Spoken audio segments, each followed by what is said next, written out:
يغفر لكم ذنوبكم ومن يطع الله ورسوله فقد فاز فوزا عظيما.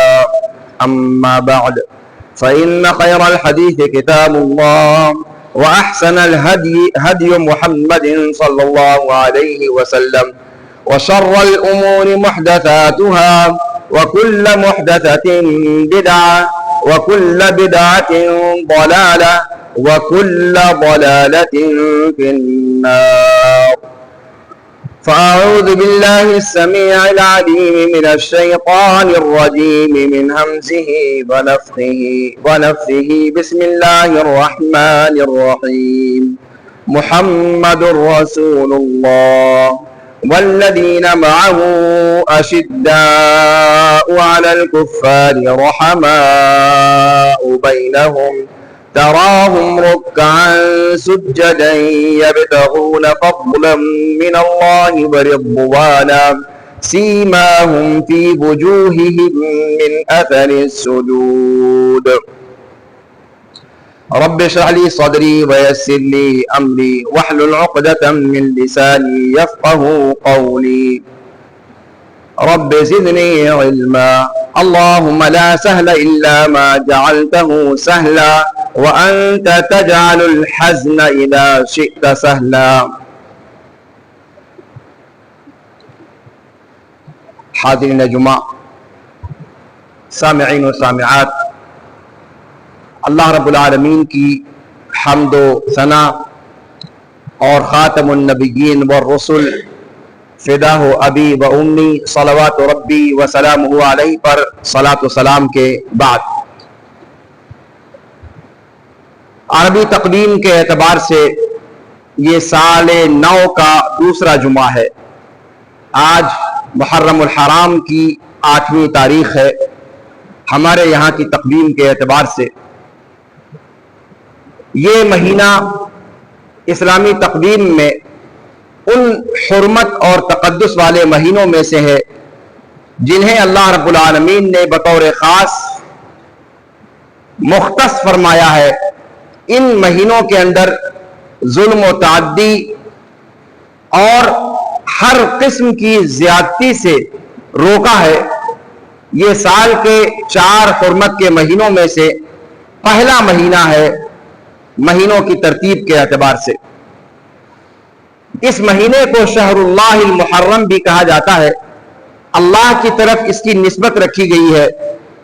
اس مہینے کی حرمت اور اس مہینے کے تقدس کو بیان کرنے کے لیے. اس مہینے کے اندر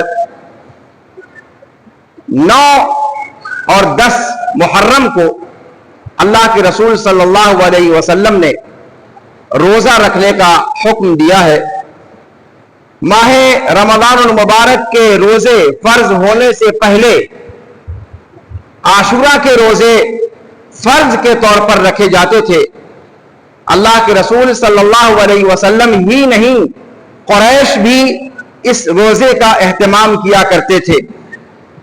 عاشورہ کا روزہ عام روزوں کی فرضیت سے پہلے، ماہ رمضان المبارک کے روزے کی فرضیت سے پہلے عرب میں معروف اور مشہور تھا.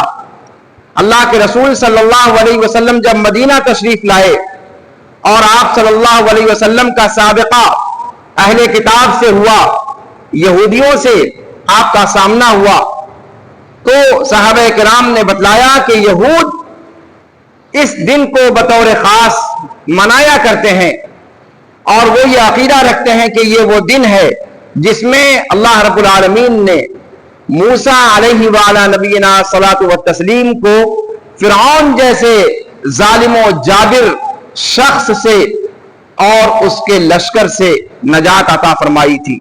اللہ کے رسول صلی اللہ علیہ وسلم نے فرمایا کہ موسیٰ علیہ السلام اس کے شکرانے میں جو روزہ رکھتے تھے، ہم موسیٰ علیہ السلام کی اتباع کے زیادہ حقدار ہیں اس معاملے میں.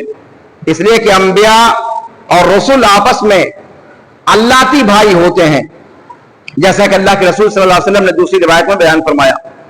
اس کے بعد آپ صلی اللہ علیہ وسلم نے اس دن عام لوگوں کو بھی روزہ رکھنے کا حکم دیا. اور آپ صلی اللہ علیہ وسلم نے خواہش ظاہر کی کہ یہود کی مخالفت چونکہ ہماری شریعت میں باقاعدہ ایک حکم کا درجہ رکھتی ہے، اللہ کے رسول صلی اللہ علیہ وسلم نے یہود و نصارہ کی مخالفت کا صریح حکم دیا ہے اور ان کے وتیرے پر چلنے سے منع فرمایا ہے، اور امت محمدیہ ہر 24 گھنٹے میں 17 دفعہ کم از کم اگر وہ صرف فرض نمازوں کی پابندی کرتی ہے تو اس میں وہ اللہ سے پناہ مانگتی ہے کہ اللہ یہود اور نصارہ کے طریقے پر ہم کو نہ چلائیے، چونکہ یہود و نصارہ کی مخالفت مقصود ہے بالذات۔ اس لیے اللہ کے رسول صلی اللہ علیہ وسلم نے یہ ارشاد فرمایا کہ اگر میں اگلے سال زندہ رہا تو 10 محرم جسے عاشورہ کہا جاتا ہے، 10 محرم کے ساتھ ساتھ میں 9 محرم کا بھی روزہ رکھوں گا، لیکن اللہ رب العالمین نے اگلا سال یا اگلا محرم دیکھنے سے پہلے اللہ کے رسول صلی اللہ علیہ وسلم کو اپنے پاس بلا لیا۔ یہاں سے محققین علماء کہتے ہیں کہ 9 اور 10 محرم کا روزہ رکھنا یہ اللہ کے رسول صلی اللہ علیہ وسلم کی سنت مبارکہ ہے، گرچہ عملی طور پر آپ صلی اللہ علیہ وسلم نے یوم عاشورہ ہی کا روزہ رکھا ہے۔ اس روزے کی اہمیت اور فضیلت بتاتے ہوئے رسول پاک صلی اللہ علیہ وسلم نے بیان فرمایا کہ یہ روزہ انسان کے پچھلے سال کے جو صغائر ہیں، جو گناہ صغیرہ ہیں، ان کا یہ کفارہ ہے۔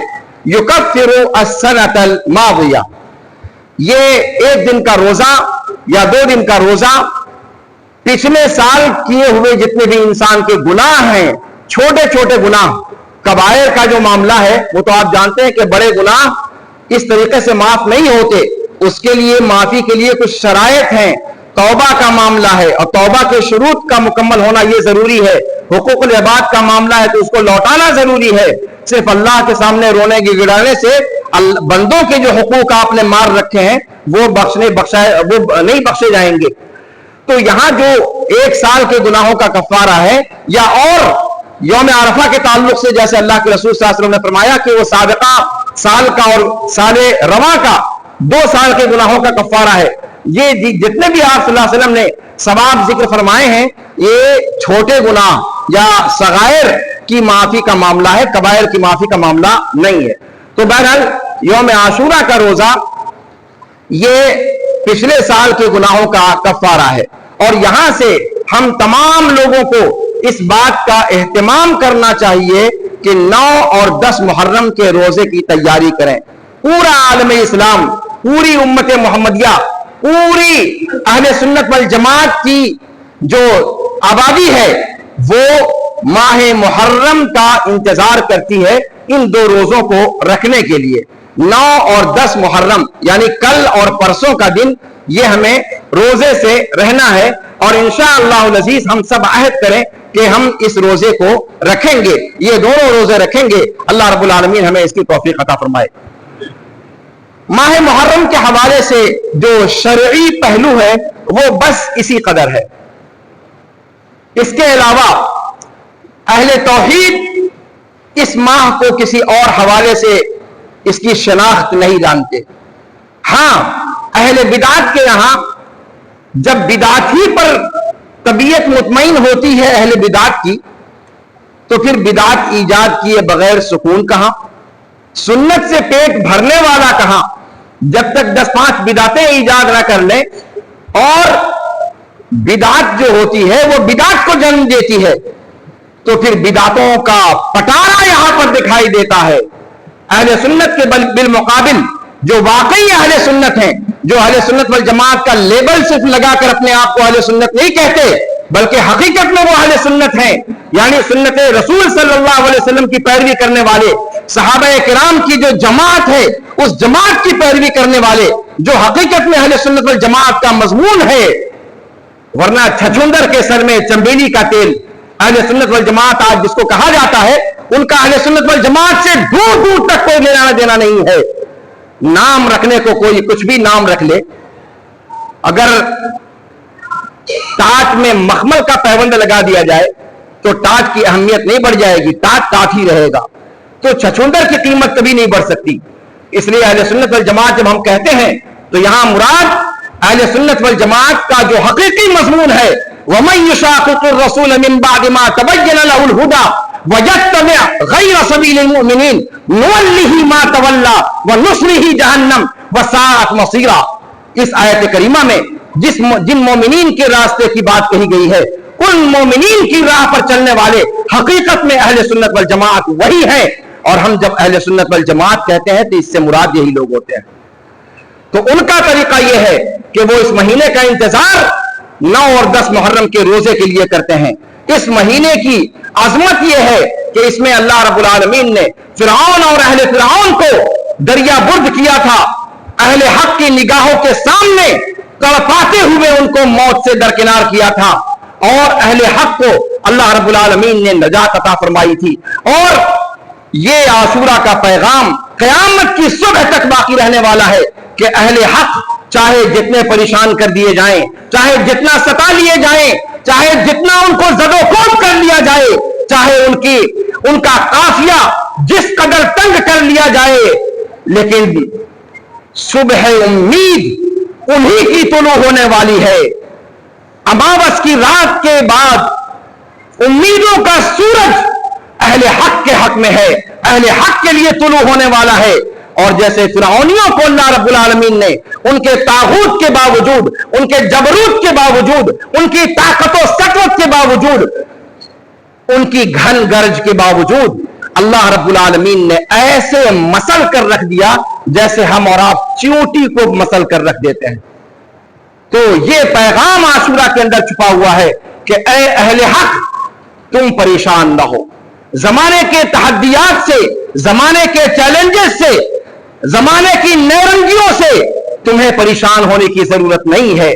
تم اگر اللہ کو مانتے ہو تو تمہارا اللہ وہی اللہ ہے جس نے بے سر و سامانی کے عالم میں، نفسی نفسی کے عالم میں بنو اسرائیل کو نجات عطا فرمائی تھی۔ کوئی اسلحہ نہیں تھا، کوئی ساز و سامان نہیں تھا، کوئی ہتھیار نہیں تھا، کوئی مد مقابل ٹکر کی طاقت نہیں تھی، لیکن اللہ رب العالمین نے ان کو نجات عطا فرمائی اور ان کی نگاہوں کے سامنے تڑپا تڑپا کر کے ظالم کو اس کے کیفر کردار تک پہنچایا۔ محرم جب بھی آتا ہے یہ پیغام لے کر کے آتا ہے، اور یہ خوشی کا پیغام ہے، نہ کہ غمی کا پیغام۔ محرم کی کوئی ایسا حوالہ محرم کا نہیں ہے جو اللہ کے رسول صلی اللہ علیہ وسلم نے غم کا، ماتم کا، نوحے کا، یا اپنی سینہ کوبی کا، یا اپنے چہروں پر تھپڑوں کی برداشت، تھپڑ مارنے کا، یا اپنی پیٹھوں کو یا اپنے جسم کو ایذا رسانی کا، یہ سارا کا سارا جو طریقہ ہے وہ اللہ کے رسول صلی اللہ علیہ وسلم کا طریقہ نہیں ہے، صحابہ کرام کا طریقہ نہیں ہے، تابعین اعظام کا طریقہ نہیں ہے، تبع تابعین کا طریقہ نہیں ہے، ائمہ اربعہ رحمہم اللہ کا طریقہ نہیں ہے۔ یہ سارے طریقے اور یہ ساری رسوم و رواج یہ یہودیوں کے ذریعے سے مسلمانوں کے اندر آئیں، یہودیوں اور مجوسیوں کے ذریعے سے ابن سبائی فتنہ ہے، جو سبائی فتنہ مسلمانوں کے اندر جس نے جگہ پالی ہے۔ حقیقت یہ ہے کہ اس موضوع پر گفتگو کرنا مجبوری بن گئی ہے، اس لیے کہ جو اہل توحید ہیں وہ کل اور پرسوں روزے کی تیاری کریں گے، اور جو اہل خبیث ہیں، جو اہل شیطان ہیں، جو اہل بدعت ہیں، وہ کسی اور چیز کی تیاریاں کر رہے ہیں، وہ ڈھول بتاشے کی تیاریاں کر رہے ہیں، ڈھولوں کی آواز اور دنیا بھر کے خرافات کی آواز، تعزیوں کا طریقہ اور یہ ساری چیزیں جو رسوم و رواج ان کی تیاریاں کر رہے ہیں۔ اب آپ دیکھ لیں کہ کون اہل توحید، کون اہل حق ہے اور کون اہل باطل ہے۔ حسین ابن علی رضی اللہ عنہما وارضاہما کی شہادت کا واقعہ سن 61 ہجری کے اندر پیش آیا۔ 60 ہجری تک کا زمانہ، اب آپ اندازہ لگائیں 60 ہجری تک کا زمانہ وہ محرم ایسے ہی منایا گیا جیسے جس کا ذکر آپ کے سامنے کیا گیا۔ سن 61 ہجری کے اندر حسین ابن علی رضی اللہ عنہما وارضاہما کی شہادت کا ایک دلدوز سانحہ پیش آیا، اور یہ سانحہ کوئی اکلوتا سانحہ نہیں تھا، یہ سانحہ ان کے والد کے ساتھ پیش آ چکا تھا، ان کے چچا کے ساتھ پیش آ چکا تھا، ان کے خلفائے راشدین عمر بن الخطاب کے ساتھ پیش آ چکا تھا، عثمان بن عفان کے ساتھ پیش آ چکا تھا۔ یہ سانحہ کوئی انفرادی سانحہ نہیں تھا جو حسین رضی اللہ تعالیٰ عنہ کے ساتھ اگر پیش آ گیا تو کوئی قیامت آ گئی۔ افسوس ہوتا ہے کہ اس سانحے کو ایک عجیب سانحہ کے طور پر کیوں لیا جاتا ہے؟ اگر شہادت کا واقعہ یہ اپنے آپ میں یہ واقعہ اس قابل ہے کہ اس کی یاد منائی جائے تو پھر ان کے والد کی یاد کیوں نہ منائی جائے؟ ان کو بھی شہید کیا گیا، حالت صلاۃ میں عبد الرحمن بن ملجم کے ذریعے سے ان کو شہید کیا گیا، مسموم خنجر کے ذریعے سے۔ اس سے پہلے عثمان بن عفان رضی اللہ تعالیٰ عنہ کو شہید کیا گیا، اس سے پہلے عمر بن الخطاب رضی اللہ عنہ کو شہید کیا گیا۔ خلفائے راشدین میں سے صدیق اکبر کو چھوڑ کر کے بقیہ تینوں خلفاء کو شہادت کی موت اللہ رب العالمین نے نصیب فرمائی۔ اس سے پہلے حمزہ بن عبد المطلب کو اللہ رب العالمین نے شہادت کی موت دی۔ اس کے بعد اس سے پہلے یا اسی فترے میں جعفر بن ابی طالب رضی اللہ عنہ وارضاہ، جعفر الطیار کو شہادت کی موت نصیب ہوئی۔ اور الطیار کے لقب کے پیچھے کی حقیقت کو اگر آپ سن لیں تو آپ کو اندازہ ہوگا کہ وہ شہادت کیسی شہادت تھی۔ شہادت کے اس واقعے کو یاد کریں تو آپ کو اندازہ ہوگا کہ حسین کی شہادت اس شہادت کے مقابلے میں کہیں کمتر ہے۔ ان کی شہادت ہوئی اور پھر خود حسین بن علی رضی اللہ تعالیٰ عنہما وارضاہما کے سگے بھائی عقیل بن ابی طالب کی شہادت ہوئی۔ یہ ساری شہادتیں کس خانے میں ہیں؟ کیا یہ لوگ اللہ کے رسول صلی اللہ علیہ وسلم کے پسندیدہ شخصیات میں سے نہیں تھے؟ اگر اہل بیت کی بات کرتے ہیں تو کیا حمزہ رضی اللہ تعالیٰ عنہ، علی بن ابی طالب ان کے والد اور جعفر الطیار عقیل بن ابی طالب، کیا یہ اہل بیت نبوہ میں سے نہیں تھے؟ کس بنیاد پر حسین کے پاس خاص کی جاتی ہے بات اور بقیہ لوگوں کو درکنار کر دیا جاتا ہے؟ اس کا مطلب کہ کوئی نہ کوئی دل میں چور ہے، کوئی نہ کوئی دل میں چور ہے کہ ان کی شہادت کے واقعے کو خاص کیا جاتا ہے۔ حسین بن علی رضی اللہ تعالیٰ عنہما کی شہادت کا واقعہ ویسے ہی دلدوز سانحہ ہے جیسے اس سے پہلے کے سانحات تھے۔ سارے واقعات جو شہادت کے پیش آئے وہ سب کے سب امت کے اندر، امت کے لیے ایک زخم تھے، کاری زخم تھے۔ ابن تیمیہ رحمہ اللہ فرماتے ہیں کہ شہادتیں تو سب شہادتیں ہیں، لیکن دو شہادتیں ہیں ایسی جنہوں نے امت کو فتنے کی خطرناک حد تک پہنچا دیا اور پوری امت کو فتنے میں مبتلا کر دیا۔ ان میں سے پہلی شہادت جو حسین رضی اللہ عنہ کی شہادت سے بھی کہیں زیادہ اہم ہے وہ عثمان بن عفان رضی اللہ عنہ کی شہادت ہے۔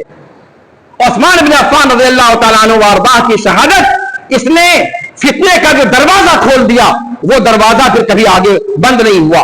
عمر بن الخطاب رضی اللہ عنہ کی شہادت کے بعد جو دروازہ کھلا، پھر عثمان غنی، عثمان بن عفان رضی اللہ عنہ کی شہادت اور عثمان بن عفان رضی اللہ عنہ کی شہادت، وہ کیا آپ کو مظلومانہ شہادت نہیں لگتی؟ اپنے گھر کے اندر گھر کا قیدی بنا دیا گیا، ان کو نماز سے روک دیا گیا، مسجد میں جانے سے ان کو روک دیا گیا، حالت صوم میں عین افطار کے وقت میں قرآن کی تلاوت کرتے ہوئے ان کو بے دردی کے ساتھ شہید کیا گیا، ان کی داڑھی کو پکڑ کر نوچا گیا۔ آپ ذرا اس واقعے کو پڑھیے، حیرانگی ہوتی ہے کہ لوگ یہ یکچشم کیسے ہو جاتے ہیں، دوہرا معیار اور دوگلا معیار کیسے اختیار کر لیتے ہیں۔ حسین بن علی کی شہادت حقیقت میں یہ بھی ایک خطرناک چیز ہے، لیکن یہ اکیلی چیز نہیں ہے، یہ اس سے پہلے اس طرح کے واقعات ہو چکے ہیں۔ اور حسین بن علی رضی اللہ تعالیٰ عنہما وارضاہما کی جو شہادت ہے، اس شہادت کا 10 محرم سے کوئی لینا دینا نہیں ہے۔ 10 محرم کی جو مشروعیت ہے وہ اس سے پہلے اللہ کے رسول صلی اللہ علیہ وسلم نے بتلا دی ہے، اس اعتبار سے اس محرم کا مقام ہے۔ حسین رضی اللہ تعالیٰ عنہ کے حوالے سے اگر اس دن کی کوئی اہمیت ہونی تھی تو اللہ کے رسول صلی اللہ علیہ وسلم اس کے بارے میں اشارہ ضرور کرتے، لیکن جیسے حسین کے باپ کی شہادت پر کوئی خاص اس کا اہتمام نہیں کیا گیا، حسین رضی اللہ عنہ کے چچا کی شہادت پر کوئی اہتمام نہیں کیا گیا، حمزہ ابن عبد المطلب کی شہادت پر کوئی اہتمام نہیں کیا گیا، اور تو اور علی رضی اللہ تعالیٰ عنہ کے بعد علی رضی اللہ تعالیٰ عنہ سے افضل عثمان بن عفان کی شہادت پر کوئی اہتمام نہیں کیا گیا۔ ان سے بڑے, ان سے افضل عمر بن خطاب رضی اللہ تعالیٰ عنہ کی شہادت پر کوئی اہتمام نہیں کیا گیا. اس کا مطلب یہ ہے کہ حسین رضی اللہ عنہ کی شہادت بھی کوئی ایسی شہادت نہیں ہے کہ اس پر کوئی اہتمام کیا جائے. اس دن کو کوئی سوگ یا خوشی کے طور پر منایا جائے. جو سوگ کے طور پر مناتے ہیں وہ بھی غلط ہے, اور اگر کوئی خوشی کے طور پر مناتا ہے ناسبی کہلائے گا, اور وہ بھی درست نہیں ہے. ہاں, لیکن ایک بات ابن تیمیہ رحمہ اللہ نے بہت قیمتی ذکر کی ہے. کیا حسین رضی اللہ عنہما وارضاہما کی شہادت یوں ہی ہو گئی؟ کیا آپ کو لگتا ہے کہ حالات نے کروٹ لیا اور ایک انقلاب آ کر کے ایسے یہ واقعہ رونما ہو گیا؟ نہیں جناب, اللہ رب العالمین جانتا تھا کہ کیا واقعات پیش آنے والے ہیں. اللہ رب العالمین عالم الغیب والشہادہ ہے, وہ ہر چیز پہلے سے جانتا تھا, اور اس کے بعد بھی اللہ رب العالمین نے یہ واقعہ ہونے دیا. اصل میں ابن تیمیہ رحمہ اللہ فرماتے ہیں کہ حسین رضی اللہ تعالیٰ عنہ, جو آپ جانتے ہیں کہ ان کی ولادت کب ہوئی ہے, بہت بعد میں چل کر کے ولادت ہوئی ہے. اللہ کے رسول صلی اللہ علیہ وسلم کا جب انتقال ہوا ہے تو حسین بن علی رضی اللہ تعالیٰ عنہما وارضاہما ابھی یہ سن تمیز کو مکمل نہیں کر سکے تھے, اتنے چھوٹے تھے. تو انہوں نے, کبار صحابہ نے جو آزمائشیں برداشت کی تھی, جنگ بدر کا, جنگ احد کا, اور جو دیگر غزوات تھے, اور کفار کے مقابلے میں جو ٹارچر کیے گئے تھے, جو اذیتیں سہی تھی اہل بدر نے, اہل احد نے, اہل خندق نے, وہ ساری کی ساری اذیتیں حسین رضی اللہ تعالیٰ عنہ کے حصے میں نہیں آئی تھی. انہوں نے اس کا اسے اسیر بھی نہیں دیکھا تھا, لیکن اللہ رب العالمین چاہتا تھا کہ ان کے مقام کو بلند کرے, ان کی تعظیم چاہتا تھا. اللہ رب العالمین چاہتا تھا کہ بھلے یہ بعد میں آئے لیکن ان کا درجہ ان لوگوں کے ساتھ ملا دیا جائے, ان لوگوں کے ساتھ کر دیا جائے. اور کوئی بھی اللہ تعالیٰ جب فضل دیتا ہے تو یوں ہی نہیں دیتا. اللہ رب العالمین نے اس کائنات میں سبب کو مسبب کے ساتھ جوڑا ہے. جب مقام پانا ہے تو قربانیاں دینی پڑیں گی. اللہ رب العالمین نے اس شہادت کو ان کے مقام کے بلند کرنے کا ذریعہ بنایا. اس کے ذریعے سے اللہ رب العالمین نے جو کبار صحابہ کا مقام تھا, جو انہوں نے آزمائشیں جھیلی تھی, وہ انہوں نے چونکہ نہیں جھیلی تھی, تو اس طریقے سے ان کی جان کا نذرانہ پیش کروا کر اللہ رب العالمین نے ان کے مقام و مرتبے کو بلند کر دیا, تاکہ یہ اپنے باپ کے ساتھ اور جو کبار صحابہ تھے ان کے ساتھ اللہ رب العالمین ان کا حشر فرمائے. آپ جانتے ہیں کہ شہادت کا درجہ یہ نبیین اور صدیقین کے بعد تیسرا درجہ ہے. سب سے اعلیٰ درجہ نبیین کا ہے, پھر صدیقین کا ہے, اور پھر شہداء کا ہے. تو اللہ رب العالمین نے اس تیسری کیٹیگری میں عمر بن خطاب کو, اور عثمان بن عفان کو, علی بن ابی طالب کو, جعفر کو, حمزہ کو, اسی طریقے سے مسلم بن عقیل کو, اور اسی طریقے سے حسین بن علی رضی اللہ تعالیٰ عنہ وارضاہما, ان لوگوں کو شہادت کی موت دلوا کر اللہ رب العالمین نے ان کے بھی درجات بلند فرمائے. اس لیے ابن تیمیہ کہتے ہیں رحمہ اللہ کہ یہ شہادت کا واقعہ یہ حقیقت میں حسین رضی اللہ عنہ وارضاہ کی تعظیم کا پہلو ہے. اس کے ذریعے سے اللہ رب العالمین نے ان کے صغار صحابہ میں سے ہونے کے باوجود اللہ رب العالمین ان کے مقام کو بلند کرنا چاہتا تھا, ان کو کرامت کا مقام دینا چاہتا تھا. وہ عظمت کا مقام اللہ رب العالمین نے اس آزمائش کے ذریعے سے دیا. اللہ کے رسول صلی اللہ علیہ وسلم کی وہ حدیث آپ نے سنی ہوگی کہ مومن اپنے ایمان کے بقدر مبتلا آزمائش کیا جاتا ہے. اگر اس کے ایمان میں صلابت ہے, اس کے ایمان کے اندر قوت ہے, تو اللہ رب العالمین اس پر بڑی بڑی آزمائشیں ڈالتا ہے. اور اگر کسی کے ایمان میں رقت ہے, کوئی ڈاما ڈول ہے, تو اللہ رب العالمین اس پر ہلکی آزمائشیں ڈالتا ہے. اور مومن لگاتار آزمائشوں میں رہتا ہے یہاں تک کہ اس سے سرخرو ہو کر کے نکلتا ہے, اور اللہ رب العالمین اس کو اعلیٰ مقامات تک پہنچا دیتا ہے. یہ اللہ کے رسول صلی اللہ علیہ وسلم کی صحیح روایت ہے. علامہ البانی نے اس کو صحیح کہا ہے, ترمذی کی روایت ہے. تو یہ سارے پہلو اگر آپ دیکھیں تو حسین رضی اللہ عنہ کی شہادت یہ کوئی ماتم منانے کی چیز نہیں ہے. یہ حقیقت یہ ہے کہ اللہ رب العالمین نے اس کے ذریعے سے ان کے مقامات کو بلند فرمایا ہے. اور اس کا ماتم کا معاملہ یہ سبائیوں کے ذریعے سے وہ چیز آئی. اور حسین رضی اللہ تعالیٰ عنہ وارضاہ یہ عام اہل بیت کے دوسرے لوگوں کی طرح سے تھے, ان کا کوئی الگ سے معاملہ نہیں تھا. اگر ان کو کوئی کہتا ہے امام حسین علیہ السلام, تو پھر یہ شیعوں کے ذریعے سے آئی ہوئی اصطلاح ہے. امام تھے اور سارے صحابہ ہمارے امام تھے, لیکن حسین کے ساتھ امام بولنا اور بقیہ صحابہ کے ساتھ امام بولتے ہوئے زبانوں کو لقمہ مار جانا، یہ کسی طور پر انگیز نہیں کیا جا سکتا۔